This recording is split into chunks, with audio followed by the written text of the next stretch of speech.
بسم الله الرحمن الرحيم.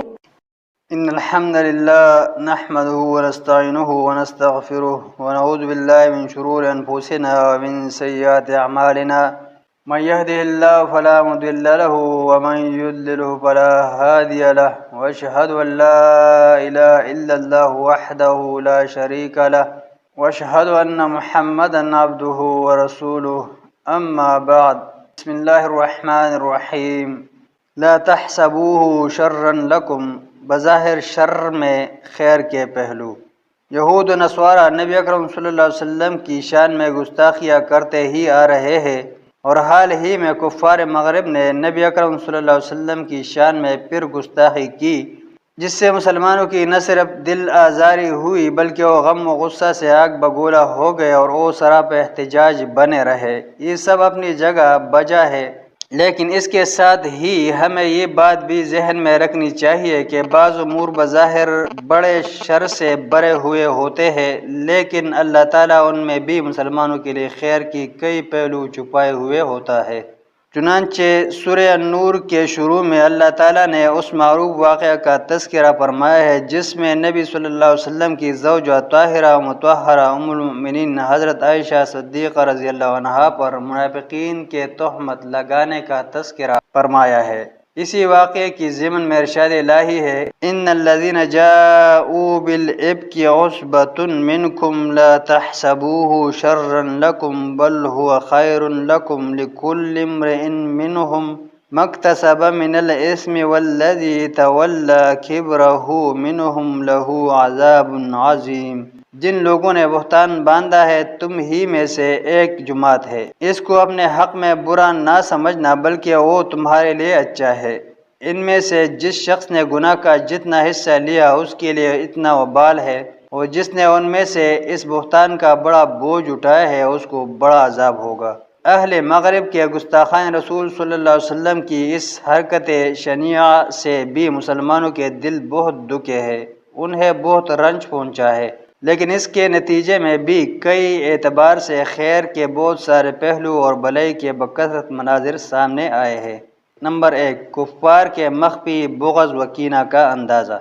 لوگوں کو اس بات کا پتہ چل گیا ہے کہ یہود و نصارہ کے دل و دماغ میں مسلمانوں کے دین اور ان کے نبی صلی اللہ علیہ وسلم کے خلاف کس قدر بغض و کینہ اور حسد و حقد کا زہر بھرا ہوا ہے، اور یہ تو ظاہر ہے جبکہ ان کے دلوں میں جو کچھ چھپا ہوا ہے وہ اس سے بھی بڑھ کر ہے، جیسا کہ اللہ تعالیٰ نے سورہ آل عمران میں ارشاد فرمایا ہے: یا ایھا الذین آمنوا لا تتخذوا بطانة من دونکم لا یعلونکم خبالا ودوا ما عنتم قد بدت البغضاء من افواہہم وما تخفی صدورہم اکبر قد بینا لکم الآیات ان کنتم تعقلون. مومنو، کسی غیر مذہب کے آدمی کو اپنا رازدار نہ بنانا. یہ لوگ تمہاری خرابی اور فتنہ انگیزی کرنے میں کسی طرح کی کوتاہی نہیں کرتے اور چاہتے ہیں کہ جس طرح بھی ہو تمہیں تکلیف پہنچے. ان کی زبانوں سے تو دشمنی ظاہر ہو ہی چکی ہے، اور جو کینے ان کے سینوں میں مخفی ہے وہ کہیں زیادہ ہے. اگر تم عقل رکھتے ہو تو ہم نے تمہیں اپنی آیتیں کھل کھل کر سنا دی ہے. نمبر 2، مسلمانوں کے ایمان میں رسوخ اور پختگی.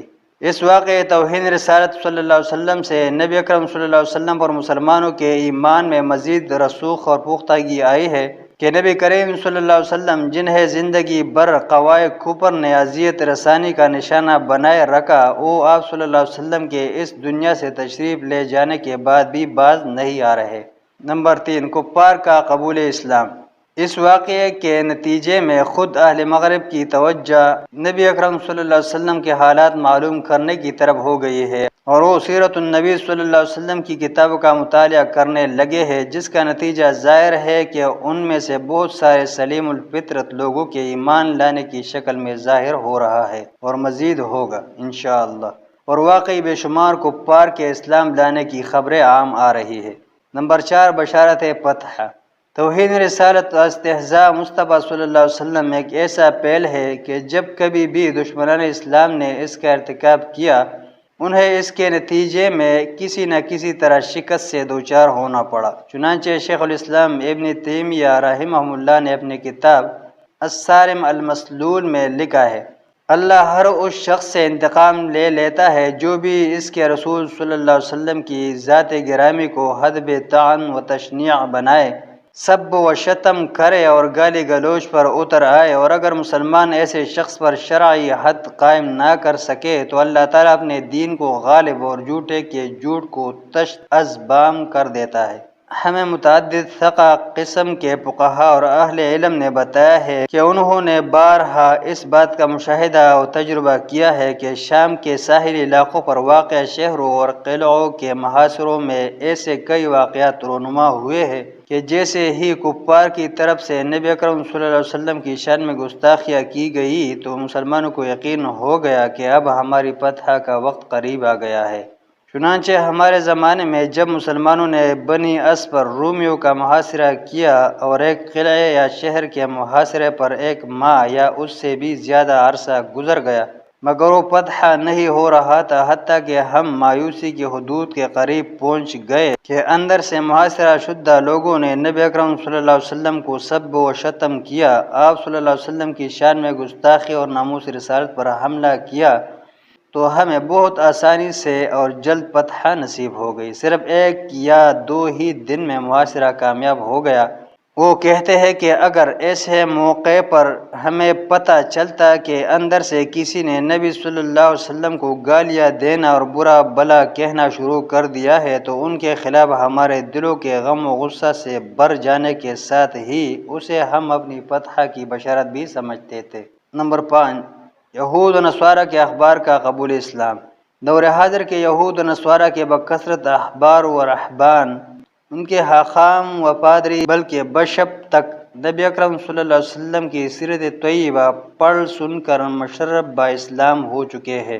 چنانچہ جریدہ رابطہ عالم اسلامی مکہ مکرمہ نے اپنے شمارہ 1899 بابت 19/6/14/26 ہجری الموافق 25/7/2005 انٹرنیٹ میں ایسے کتنے ہی لوگوں کا تذکرہ کیا ہے جن میں سے فلسطین میں اسرائیلی یہودیوں میں سے مسلمان ہونے والوں میں سے خاص طور پر قابل ذکر لوگ یہ ہیں۔ نمبر 1، معروف یہودی حاخام یوسف کوہن، جس کے اسلام لانے کا واقعہ بہت مشہور ہوا اور اس نے اپنا اسلامی نام یوسف خطاب رکھا۔ نمبر 2، دوسرا مشہور حاخام میخائیل شروبسکی، اس نے اپنا اسلامی نام محمد المہدی رکھا۔ یہ یہودی شروبسکی کے حاخاموں میں سے سرکردہ حاخام کا بیٹا ہے۔ نمبر 3، تیسرا شخص پولینڈ کا حاخام اکبر ہے جو کہ اپنے مذہبی گروہ حسیدیہ کا قائد تھا۔ یہ گروہ یہودیوں کا سب سے متشدد گروہ شمار ہوتا ہے اور یورپ میں اس کا مقام عیسائیوں کے سب سے بڑے پوپ سے کسی طرح بھی کم نہیں تھا، حتیٰ کہ اسرائیل ذرائع ابلاغ اسے بابا یہود کہا کرتے تھے۔ نمبر 4، چوتھا آدمی شروبسکی ہے جو یہودیوں کے اسلام لانے والے حاخامات میں سے 752ویں نمبر کے شخص ہے جو باقاعدہ سرکاری طور پر اسلام لائے۔ یہ اعداد و شمار 1998 سے لے کر 2006 کے مابین اسلام لانے والوں کے ہے اور حکومت اسرائیل کے 1948 میں قیام سے لے کر اس شخص تک مسلمان ہونے والے یہودیوں کی تعداد 15,478 ہو گئی ہے۔ نمبر 5، پانچواں آدمی رافائل ہیرش ہے جس نے اپنے لیے اسلام نام خالد بن ولید پسند کیا۔ یہ واقعہ دل آزاری کے سال جنوری 2006 میں مسلمان ہوا۔ یہ متشدد یہودیوں کے نوجوانوں کی عسکری تنظیم جیش شعبان الطلال الیہودی کا ممبر تھا، اور یہ بات خاص طور پر قابل توجہ ہے کہ یہودیوں میں سے اسلام لانے کی اکثریت ان لوگوں کی ہے جو دینی اعتبار سے غلو و مبالغہ پسند اور متشدد قسم کے یہودی تھے۔